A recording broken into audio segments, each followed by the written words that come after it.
하나 개원 앞두고 존재감을 좀 보이는 분이 있는데 조국혁신당의 조국 대표입니다. 어제 문재인 전 대통령 예방을 했거든요.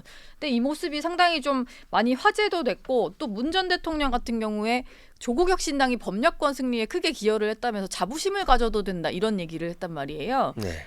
그래서 오히려 민주당의 어떤 승리를 이끈 이재명 대표보다는 조국혁신당 조국 대표를 조금 더 높이 평가하는 거 아니냐 뭐 이런 해석까지 나왔는데 이 말은 좀 어떤 의미로 해석할 수 있을까요?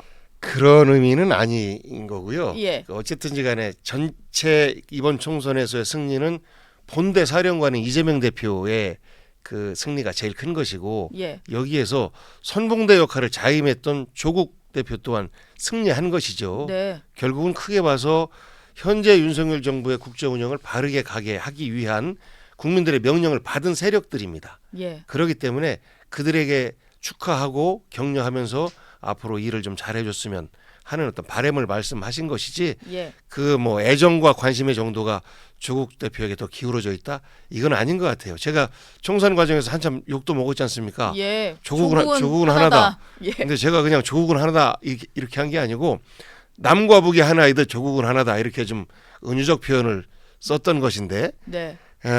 당에서 경고를 좀 받으셨죠? 아니요. 아닙니까? 경고를 왜 줍니까? 김민석 실장이 좀 그런 발언에 대해서는 좀 다른 오- 당을 마주쳤을 때 오해받을 예. 만한 발언에 대해서는 조심해 달라라는 예.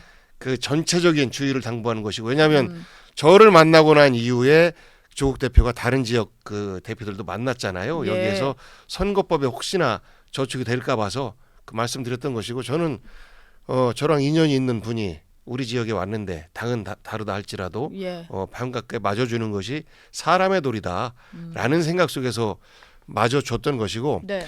조국 대표가 이번 총선에서 저는 큰 역할을 했다라고 봐요. 예.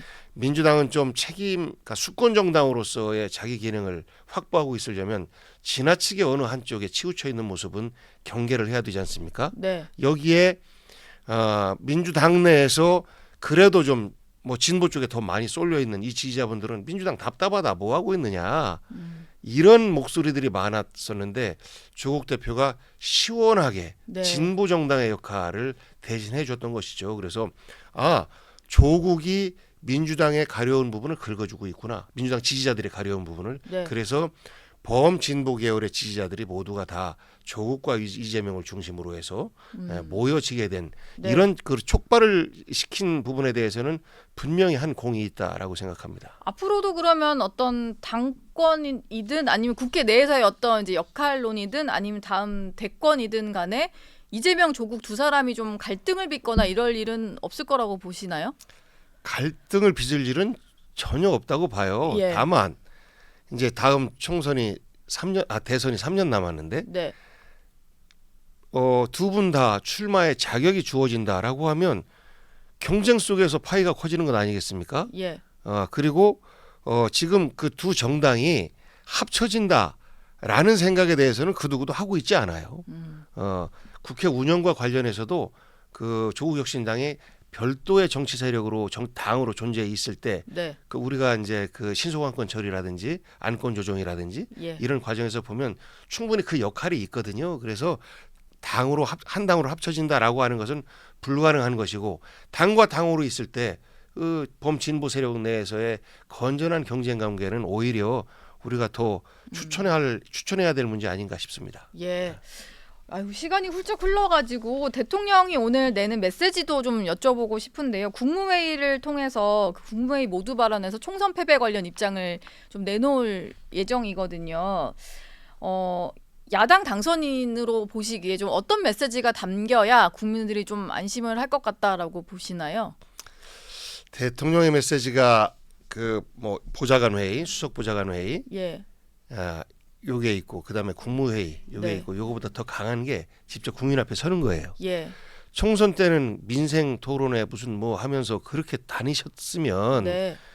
이번 총선 결과에 대해서 국민 앞에 직접 쓰시는 게 맞다라고 보고 국무회의가 국무회의를 아니고. 통해서 메시지를 내는 것은 굉장히 지금 격이 떨어질 수 있다. 국민들 귀에 쏙 들리지 않을 수 있다라는 네. 말씀을 드리고 국민들에게 저의 국정 운영에 대해서 국민 여러분께서 그렇게 걱정하실지 몰랐습니다. 네. 라는 솔직한 자기 반성을 전제하고 국민 여러분들이 뜻을 따라서 국정 운영을 바꾸겠습니다. 라고 고백하면서 그 바꾸는 모습을 좀 보여줬으면 좋겠어요. 예. 그런데 지금 뭐 몇몇 뭐 비서실장 뭐 총리 나오는 부분들 보면 돌려막기지 않습니까? 네. 여전히 야당과 대척점에 서 있는 이런 분들을 또 내세워요. 예를 들어서 원희룡 전 장관을 비서실장으로 세운다라고 하면 예.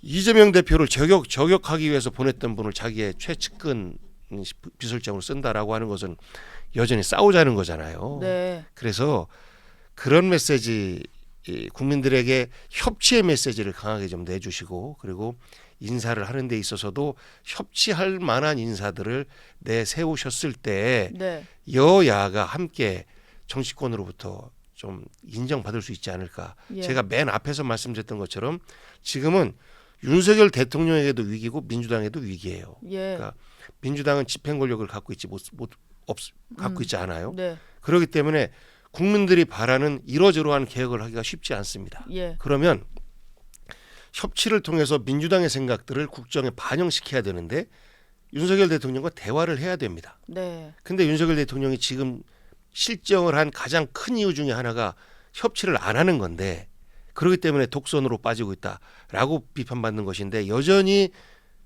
야당과 대화 안 하고 독선한다라고 하면 사실 둘 다 공멸을 할 수 있는 네. 정치에 대한 신뢰가 땅에 떨어지는 이런 걱정을 할 수밖에 없는 시점 아닌가 싶습니다. 예.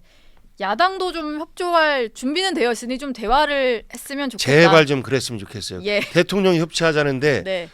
저 민주당에서 그것을 발목을 잡는다라고 하면 저는 매서운 심판이 민주당에 내려질 것이다라고 생각합니다. 예. 오히려 이제 협치를 걷어차는 쪽에 뭔가 심판이 또 내려지지 않을까 이런 생각은 그렇습니다. 듭니다. 예. 네. 복귀왕 당선인 말씀은 여기서 마무리하겠습니다. 고맙습니다. 네, 감사합니다.